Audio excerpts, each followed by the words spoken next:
தேவி என்னங்க சாப்பிடலாமா? சாப்பிடலாங்க. அதுக்கு முன்னாடி சாப்பாடு என்னன்னு பார்த்துடலாமா? பார்த்துடலாமே. இன்னைக்கு என்ன சமைச்சிருக்கோம் அப்படிங்கிறது பார்த்துடலாம் வாங்க. சாப்பாடு எப்பயும் போலயே வடிச்சாச்சுங்க. நல்லா சூடாக இருக்குது சாப்பாடு.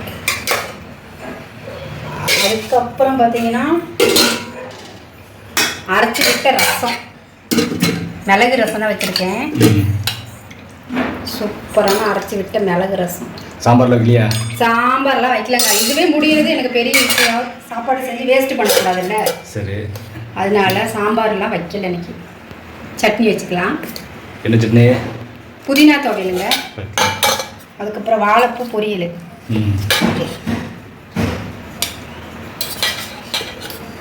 ஒவ்வொரு பக்கமாக வைக்கிற மாதிரி இருக்குது இல்லையா? ஓகே.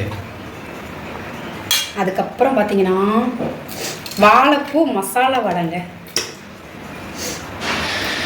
வாழைப்பூ மசாலா வடை, ஒயிட் ரைஸு, ரசம், அரைச்சி விட்ட மிளகு ரசம், புதினா துவையல், வாழைப்பூ பொரியல், வாழைப்பூ வடைங்க நம்ம வீட்டில். இதாங்க நம்ம வீட்டு சமையல். நம்ம வீட்டு சமையலை பிடிச்சிருந்தா மறக்காமல் சப்ஸ்கிரைப் பண்ணிக்கிறீங்க. நெக்ஸ்ட் வீடியோவில் பார்க்கலாங்க. பாய்ங்க.